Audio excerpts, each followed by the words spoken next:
Assembly will hear an address by His Excellency Uhuru Kenyatta, President and Commander-in-Chief of the Defense Forces of the Republic of Kenya. I request protocol to escort His Excellency.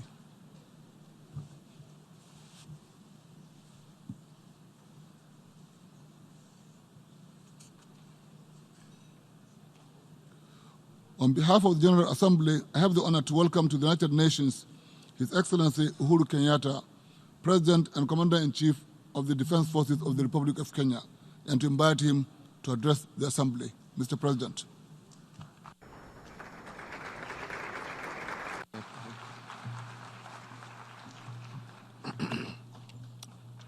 Thank you.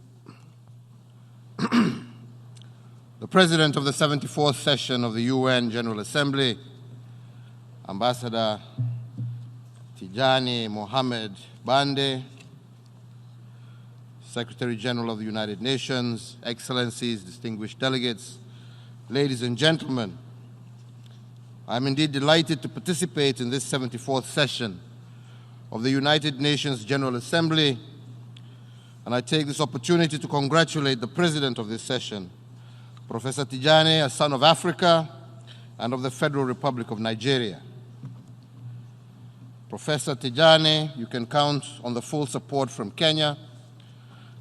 And I also take this opportunity to commend your predecessor, Ambassador Maria Fernanda Espinosa, who throughout her tenure remained steadfast in her promotion of and commitment to a rules-based international system and multilateralism. Ladies and gentlemen, the theme for this year's session, Galvanizing Multilateral Efforts for Poverty Eradication, Quality Education, Climate Action, and Inclusion, is timely. It helps us to engage a range of complex and intertwined global challenges that confront humanity today. We collectively have a solemn duty to ensure that the world is a better place for future generations. We must bequeath our children a politically stable, environmentally healthy, and socially cohesive world. We, the leaders gathered in this great hall, are and must be the bridge to that future world. Our actions today will determine whether that future will be bleak, depleted of resources, with higher poverty levels, and fragmented, warring nations. Or, on the other hand, our actions today will bestow upon our children better living standards, prosperous, vibrant, and cohesive societies endowed with sustainably managed resources. Mr. President, never have we, the global leaders, faced such a stark choice to either redeem the future or to destroy it. The envisioned prosperous future calls us all to take bold actions that give meaning to the theme of the General Assembly. In this regard, allow me, Mr. President, to reflect on a number of actions that can contribute to the desired future. First, we must put people at the core of development. We must support our populations, particularly the youth, to be productively engaged, to shape the future, and not to fall victim to it. In this regard, we must accelerate the implementation of the SDGs. Critical to this is the generation of big, disaggregated data to help us plan targeted interventions and to monitor implementations. In Kenya, we have heavily invested in education and health in an effort to achieve social inclusion, develop knowledge and competencies, and to secure the future by not leaving anyone behind. We have now achieved 100% transition from primary to secondary school and free secondary school education for all day scholars.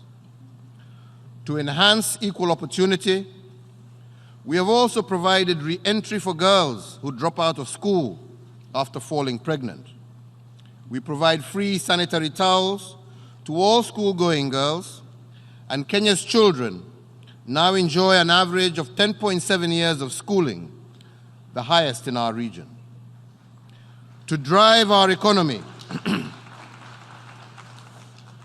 Kenya is tackling the burden of diseases and is on the path to achieving universal health coverage by 2022. We provide access to a health benefits package that prioritizes primary health care interventions, reduces the cost of medicines, and increases the number of people with insurance cover. Second, Mr. President, you cannot have development without sustainable peace. In the Horn of Africa region, a complexity of factors has in the last 3 or so decades led to multi-layered threats to peace. These are exacerbated by the disruptive effects of climate change, introducing ecological vulnerabilities to a very delicate security context. The ability of terrorist organizations to execute their plans with impunity has introduced another dimension to the security terrain in our region. Mr. President, the commitment to pursue peace and security remains at the core of our foreign policy. And I am pleased to say that combined efforts to advance peace and security in the region continue to bear fruit. I take this opportunity to congratulate the Sudan for coming to a path of sustainable peace, which they negotiated amongst themselves with the help of the African Union. Kenya shares the optimism of the people of the Sudan, and we believe the transitional process will pave the way for democratic elections in 2022. I also warmly commend the role of women of the Sudan for driving and facilitating this most satisfactory and lessons-laden outcome that makes the entire African continent proud. I am also encouraged by progress made in South Sudan. Security has improved with a decrease in violence across the country since the signing of the revitalized peace agreement. And I am convinced the pending issues can be resolved in a consultative and collaborative manner. I commend Dr. Riek Machar for traveling to Juba for the face-to-face meeting with his brother and colleague, President Salva Kiir, to engage on the outstanding issues. Kenya supports the creation of an all-inclusive transitional mechanism and institutions to undertake the required political process and reforms. This will ensure a smooth transition to the next phase of the peace process. Mr. President, in the same spirit, my administration continues to reach out to the Federal Republic of Somalia in an effort to find an amicable and sustainable solution to the maritime boundary disputes between us.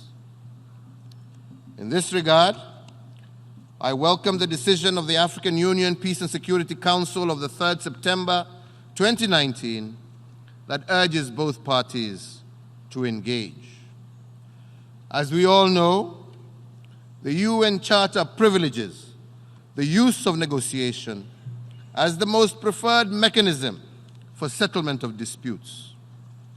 Similarly, the United Nations Convention on the Law of the Sea provides for the delimitation of maritime boundaries between states amicably. It is in this normative framework that Kenya calls for the resolution of this dispute through negotiation. And we remain hopeful that the federal government of Somalia will be amenable and committed to the search for a mutually acceptable and sustainable solution to this dispute. Third, Mr. President, we must act together to protect our shared destiny. Pressure from population growth, diminishing resources, and climate change put stress on natural resources such as water, food, arable land, and energy. We leaders must turn to sustainable resource management models to help restore the balance in our ecosystem. I congratulate the Secretary General for convening the Climate Action Summit.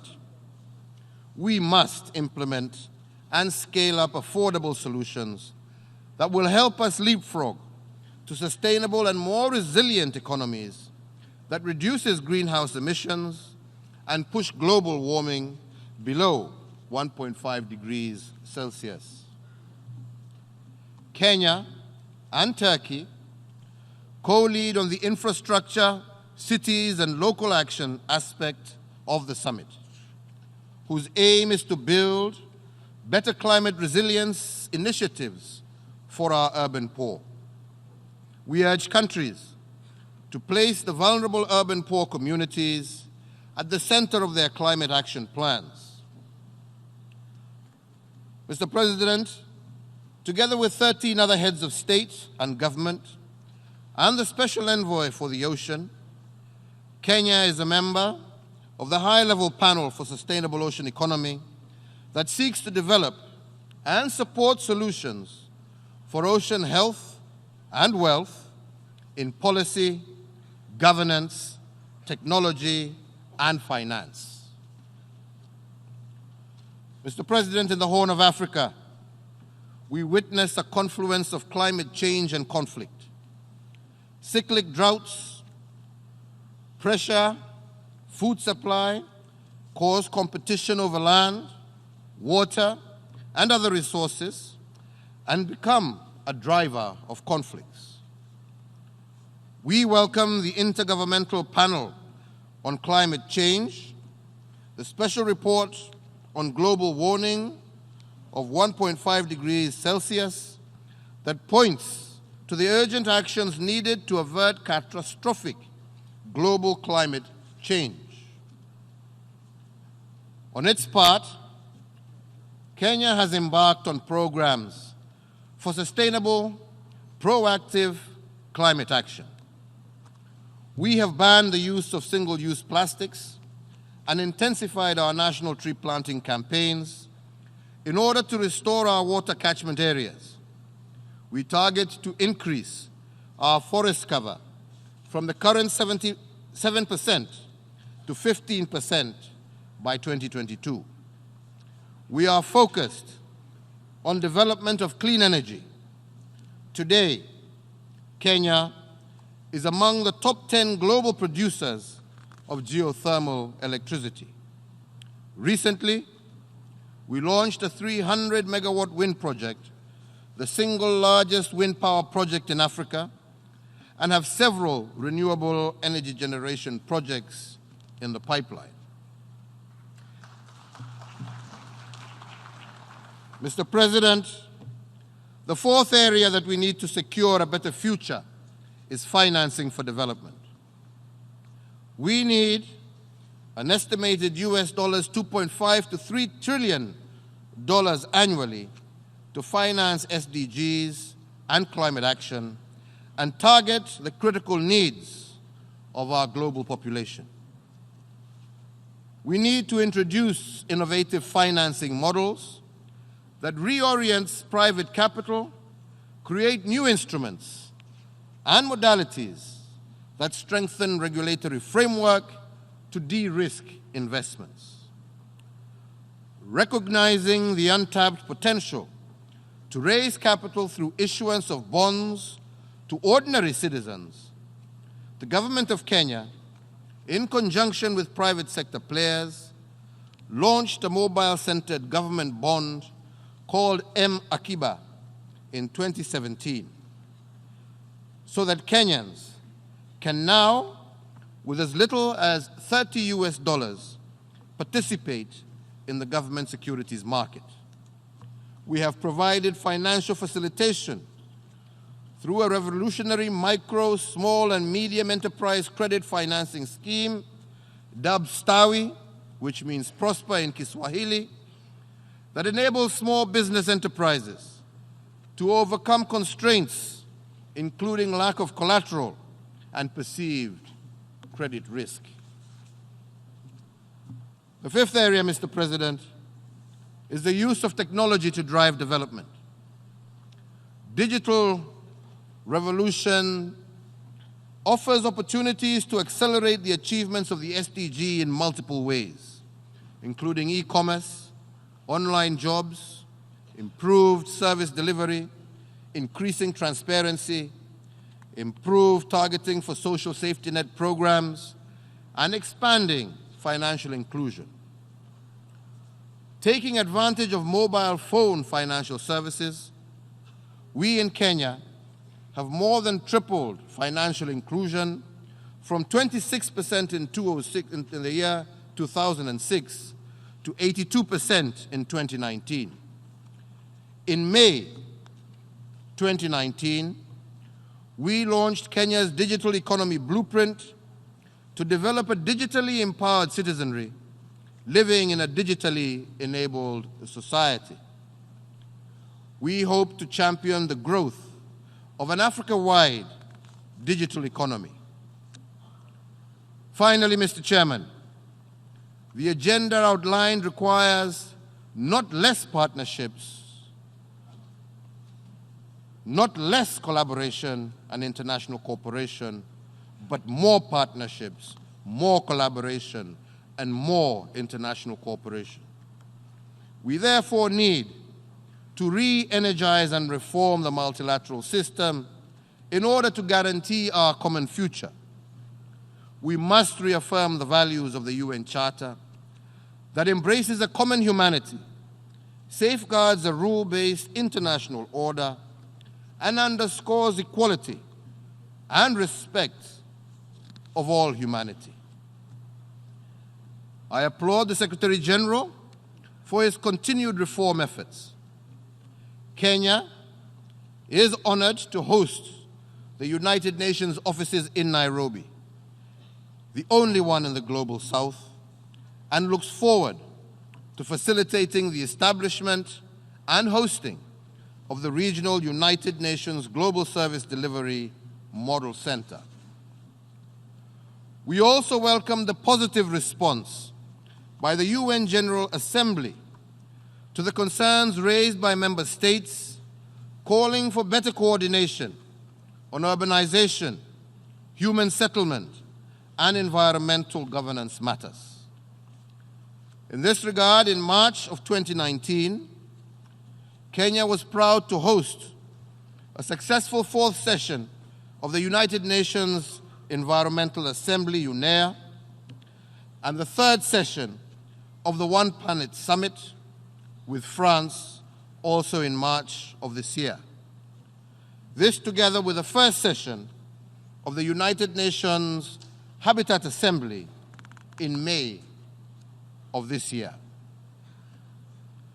Kenya fully supports strengthening of governance and member states' oversight over UN habitat.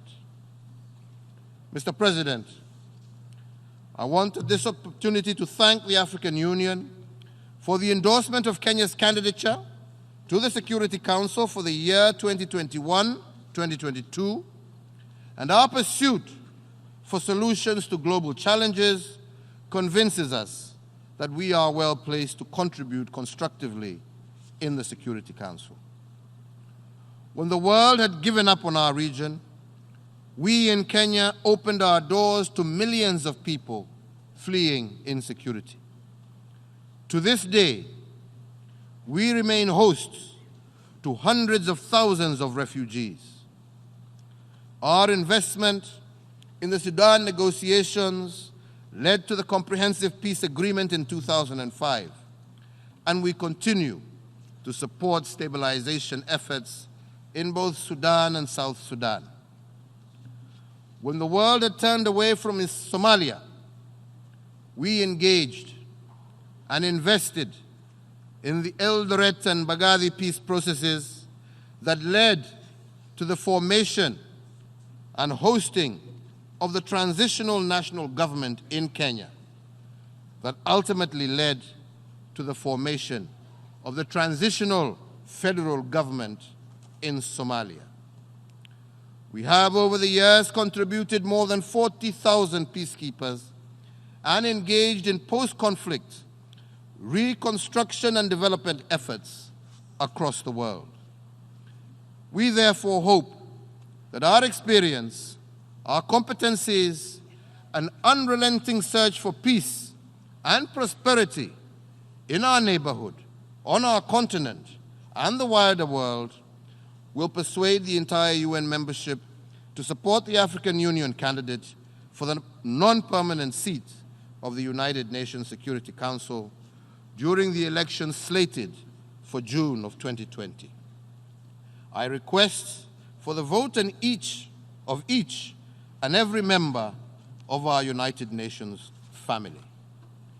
Mr. Chairman, in closing, I invite all of you to Kenya in November of this year, when together with the Kingdom of Denmark and the United Nations Population Fund, we will convene the Nairobi Summit on the International Conference on Population and Development.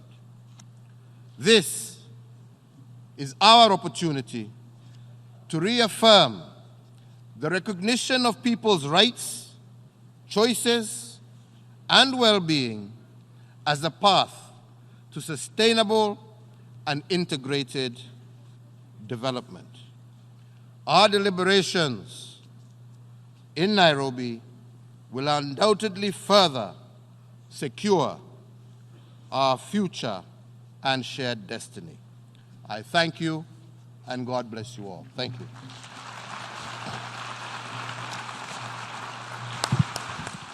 On behalf of the General Assembly, I wish to thank His Excellency Uhuru Kenyatta, President and Commander-in-Chief of the Defense Forces of the Republic of Kenya.